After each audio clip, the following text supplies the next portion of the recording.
सांसद सुरेश कश्यप बोले, विधानसभा उपचुनाव के नतीजे आते ही गिर जाएगी प्रदेश की कांग्रेस सरकार। कश्यप के दावे के मुताबिक भाजपा में शामिल हो चुके पूर्व कांग्रेस विधायकों और निर्दलियों को लगाकर 34 हो जाएगी भाजपा विधायकों की संख्या। 27 फरवरी को राज्यसभा चुनाव में कांग्रेस प्रत्याशी अभिषेक मनु सिंघवी की हार के बाद लगातार प्रदेश सरकार को अल्पमत में बता रहे हैं भाजपाई। स्पीकर द्वारा डिस्क्वालीफाइड सभी कांग्रेस एमएलए को जीत की उम्मीद के साथ चुनाव में उतार चुके हैं भाजपाई। उम्मीदवार घोषित होने के बाद दूसरी बार पांवटा क्षेत्र के प्रवास पर पहुंचे भाजपा प्रत्याशी सुरेश कश्यप।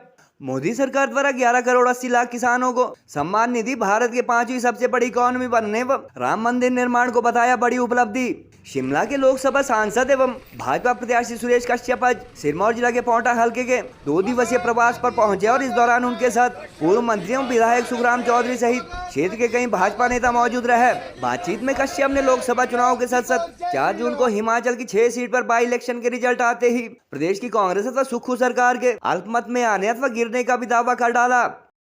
कश्यप द्वारा की गई कैलकुलेशन के मुताबिक भाजपा से चुनाव लड़ रहे सभी 6 कांग्रेस विधायकों के जीतने पर निर्दलियों को लगाकर बीजेपी एमएलए की संख्या 25 से बढ़कर 34 हो जाएगी। उन्होंने कहा कि क्योंकि वर्तमान में कांग्रेस विधायकों की संख्या 40 से घटकर महज 34 रह गई है और इनमें से एक को स्पीकर बनाया जा चुका है, इसलिए भाजपा के 34 व कांग्रेस के 33 एमएलए रहने पर सरकार का गिरना तय है। कश्यप ने कहा कि कांग्रेस की हालत डूबते जहाज जैसी हो गई है और हिमाचल सहित कई राज्यों में तो क्षेत्रीय दलों से भी कमजोर हो चुकी कांग्रेस को अब तक उपयुक्त उम्मीदवार तक नहीं मिल पाए हैं। अपने संबोधन में कश्यप ने मोदी सरकार द्वारा 11 करोड़ 80 लाख किसानों को प्रधानमंत्री किसान सम्मान निधि दिए जाने, मुफ्त राशन, उज्ज्वला गैस कनेक्शन, प्रधानमंत्री आवास तथा आयुष्मान भारत स्वास्थ्य बीमा आदि योजनाओं को देश के पिछड़े व आर्थिक दृष्टि से कमजोर तबके के लिए उठाया गया ऐतिहासिक कदम करार दिया।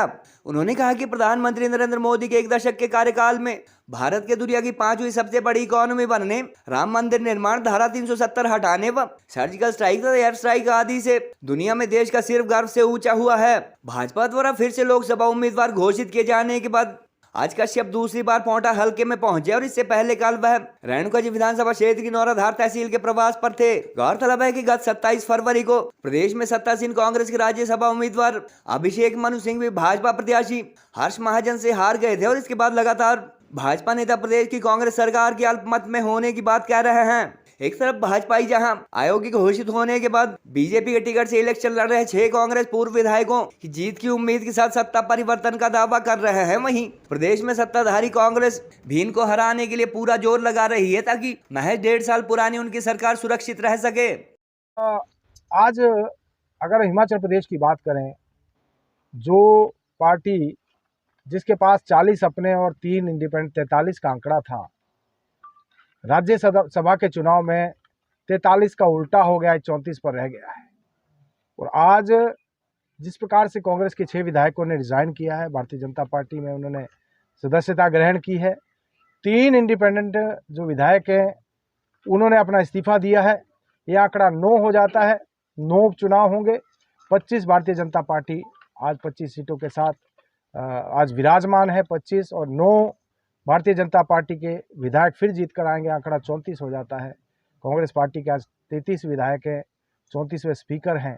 तो सरकार तो आज वैसे ही अल्पमत में है, लेकिन बहुत जल्दी हिमाचल प्रदेश में भारतीय जनता पार्टी का आंकड़ा इस उपचुनाव के बाद बढ़ जाएगा और हिमाचल प्रदेश में भारतीय जनता पार्टी की सरकार फिर से विराजमान होगी। फिर से प्रदेश में डबल इंजन की सरकार होगी। केंद्र में मोदी जी प्रधानमंत्री होंगे, प्रदेश में फिर से भाजपा की सरकार जयराम ठाकुर जी के रूप में फिर से मुख्यमंत्री होंगे और निश्चित रूप से भारतीय जनता पार्टी हिमाचल प्रदेश में शीघ्र ही सरकार बना लेगी। हिमाचल प्रदेश में कांग्रेस पार्टी, या मैं देश की बात करूं, आज कांग्रेस पार्टी बिल्कुल हाशिए के ऊपर चली गई है। आज उनकी हालात क्षेत्रीय दलों से भी कमतर हो गई है। भारतीय जनता पार्टी ने अपने ज़्यादातर लोकसभा क्षेत्रों में अपने प्रत्याशी तय कर दिए हैं और अगर हिमाचल प्रदेश की बात करें तो हिमाचल में चारों के चारों प्रत्याशी तय हो गए हैं, लेकिन कांग्रेस पार्टी अभी तक प्रत्याशी ढूंढ रही है। इस बात से अंदाज़ा लगाया जा सकता है कि आज कांग्रेस पार्टी की स्थिति इस देश में क्या है। डूबते हुए जहाज में कोई बैठना नहीं चाहता, ऐसी स्थिति आज कांग्रेस पार्टी की। हरदम 11 करोड़ 80 लाख किसानों के खातों में किसान सम्मान निधि डालना, हर घर नल के माध्यम से शुद्ध पीने का पानी देना, 5 लाख रुपए तक मुफ्त इलाज की सुविधा 10 करोड़ परिवारों को देना, अर्थात हर प्रकार से इन 10 वर्षों में मोदी जी ने कार्य किया है, आम लोगों को, आम जनमानस को इन योजनाओं का फ़ायदा मिला है।